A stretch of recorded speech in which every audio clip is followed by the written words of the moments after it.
Aula de tumores medulares da disciplina de Neurocirurgia da USP de Ribeirão Preto, ministrada pelo Dr. Juan Kubrinik. Eu vou dar continuidade, falar um pouquinho sobre tumores medulares.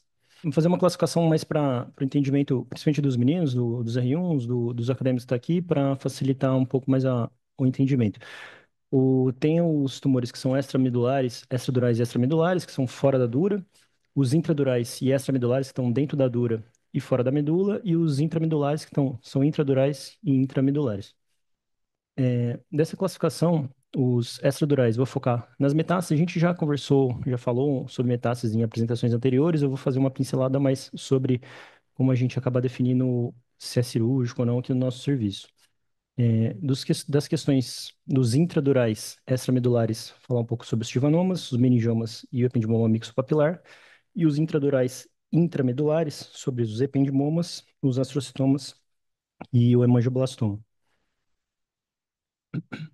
Bom, para começar, sobre as metástases, são os tumores extramedulares mais comuns, principalmente em idosos, por conta da cronologia, onde aparecem mais tumores, então acabam tendo mais metástases. A localização mais comum, principalmente torácica, cerca de 70%. Aqui na imagem do lado a gente tem aqui a extradural, extramedular na setinha vermelha. Localização, então, torácica cerca de 70%, lombar 20%, cervical e sacral cerca de 10%.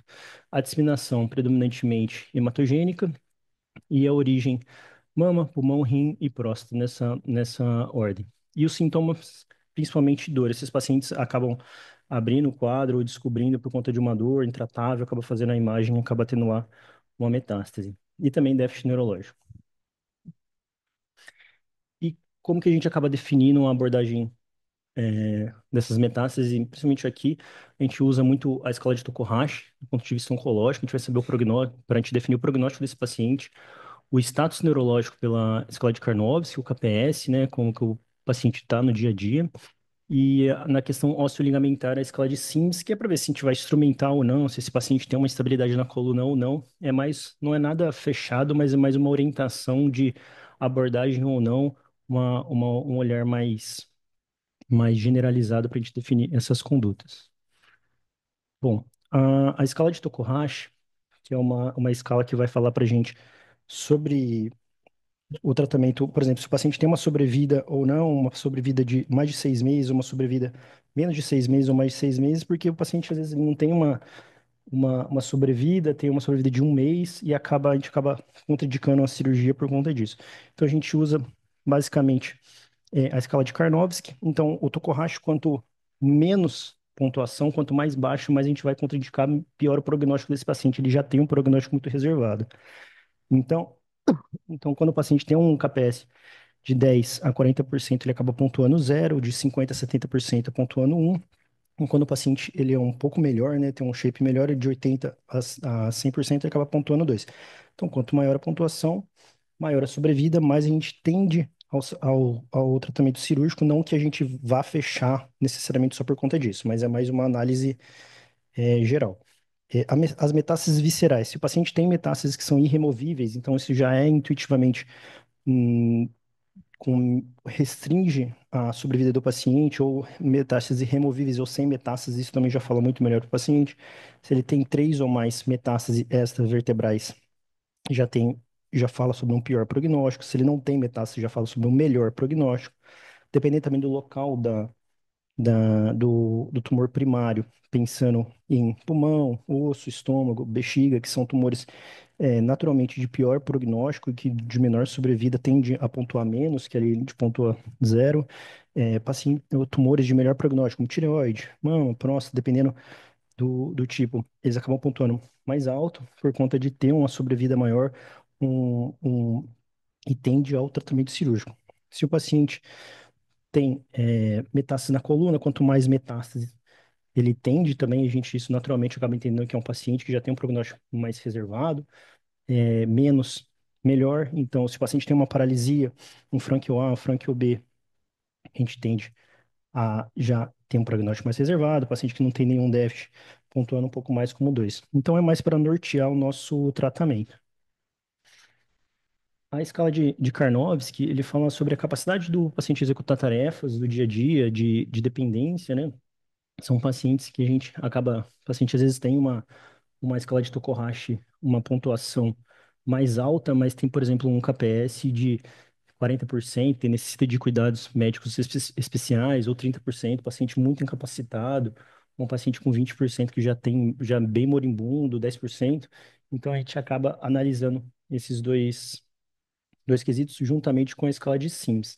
E a gente vai ver se o paciente vai precisar ou não de uma instrumentação, se esse paciente tem instabilidade da coluna ou não. Então, como que a gente acaba vendo isso? Então, quanto maior a pontuação na escala de Sims, que é a escala de instabilidade espinhal neoplásica, mais a gente vai tender a querer operar, mais a gente vai querer instrumentar esse paciente, porque tem uma coluna mais instável.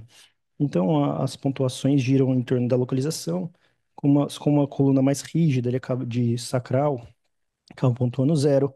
Quando a gente pensa nas juncionais, occipito cervical, cérvico-torácico, tóraco-lombar, isso acaba pontuando um pouco mais, são regiões mais instáveis, tende a gerar uma estabilidade maior. Se o paciente tem um colapso de vértebra do corpo vertebral, isso naturalmente a gente consegue imaginar, se o cara tem mais de 50% de colapso da vértebra, ele vai acabar pontuando mais, e a gente naturalmente vai querer artrodesar o paciente. Se o paciente tem muita dor ou pouca dor, ele pontua zero ou dois. Se o paciente tem acometimento das estruturas possolaterais, facetas, pedículos, articulação, então se tem acometimento de articulação bilateral, é, tende a ter uma estabilidade maior, a gente tende a querer operar mais esse paciente, a passar parafuso, a querer artrodesar. Se o paciente tem uma lesão óssea que é blástica, que é uma lesão que faz osso, então ele tende a ser mais firme, digamos assim, e uma lesão lítica que está comendo osso, isso tende a ser mais instável, então pontua mais, gera maior estabilidade, gera mais tendência à cirurgia. E também em questão do alinhamento espinhal, se o paciente tem uma deformidade, se ele tem uma subluxação, uma translação. Então, a gente acaba analisando esses três pontos, tanto o Tokohashi como o Karnofsky e o Sims, para a gente acabar definindo ou orientando uma cirurgia no paciente. O paciente às vezes tem um Tokohashi é, alto, ele tem um prognóstico bacana, mas é um KPS muito baixo, apesar de ter uma escala Sims, uma estabilidade muito grande. Então, a gente acaba ponderando isso para definição cirúrgica ou não.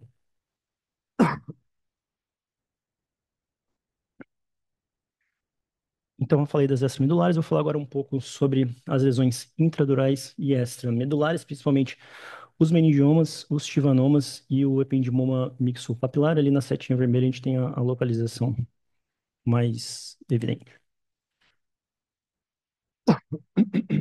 Desculpa. Os meningiomas acontecem principalmente nas idades de 30 a 40 anos, uma localização principalmente torácica, cerca de 80%, dorso lateral, cervical 15% e lombar 5%. Aqui na imagem a gente vê a localização através do ligamento denteado ou da região mais posterior aqui, cerca de 73%, localização desses meningiomas. É um grau 1, então um tumor benigno. Os principais fatores de risco, estrógeno, e acaba favorecendo um aparecimento desses meningiomas, neurofibromatose tipo 2, pacientes que já foram previamente irradiados, e também pacientes do sexo feminino, que naturalmente têm um estrogênio maior concentração no corpo. Aqui é neuroimagem, né?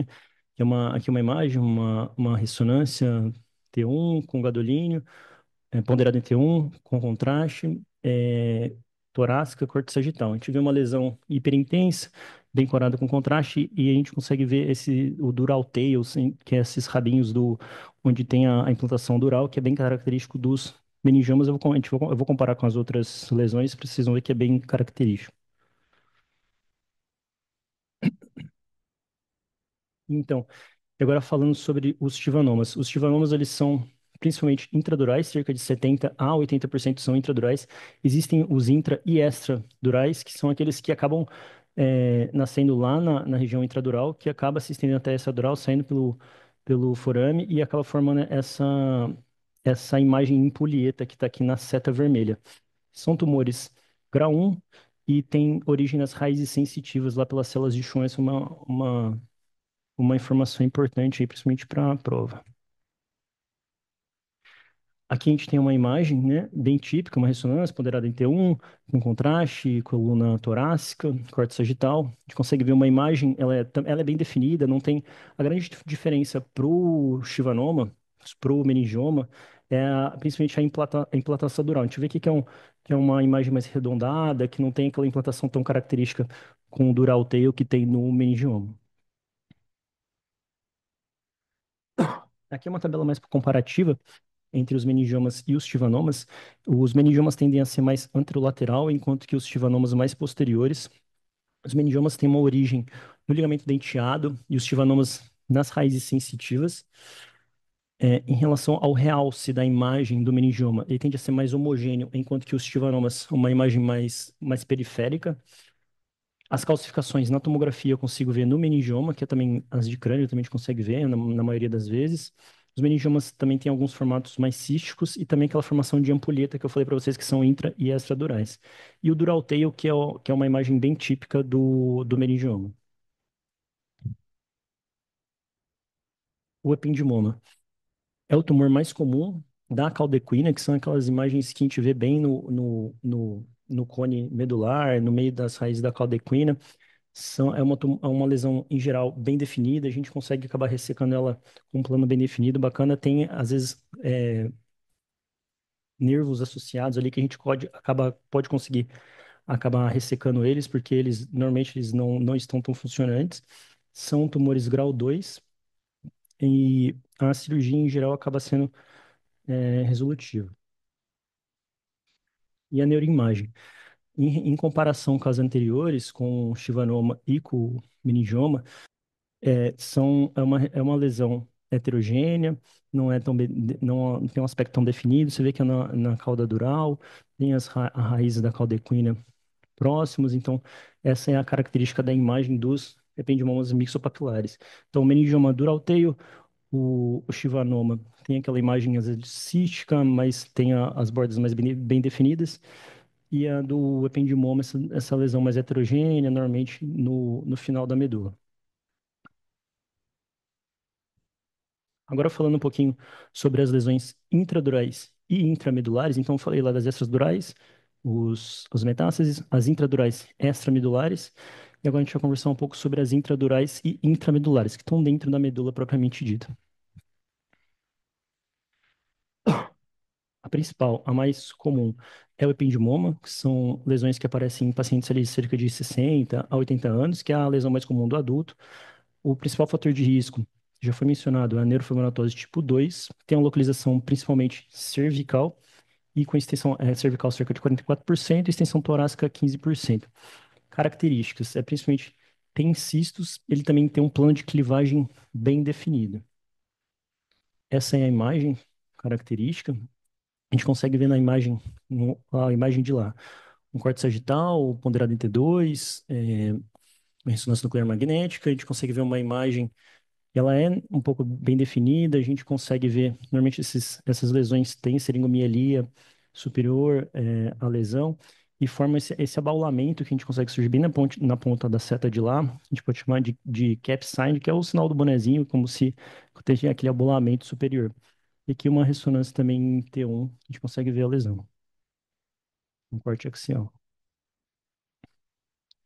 Em relação aos astrocitomas, ele é mais comum na criança.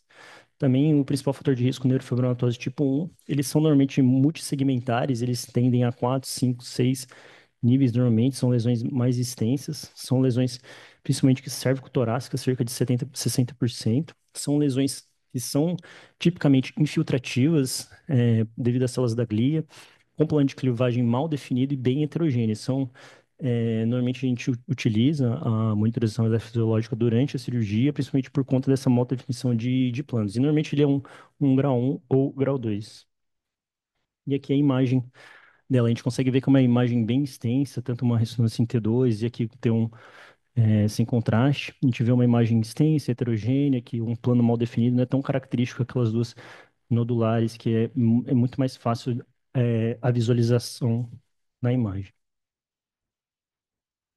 Em um comparativo entre os ependimomas e os astrocitomas, O ependimoma, ele tende a ser mais central, o asterocitoma mais excêntrico, ele é mais mal definido, então o asterocitoma é mais comum na criança e o ependimoma é mais comum no adulto. O ependimoma tem um plano de clivagem, em geral, bem definido, no intraoperatório é bem característico isso. O astrocitoma sem um plano de clivagem, ele tende a ser mais heterogêneo, enquanto que os ependimomas são mais homogêneos.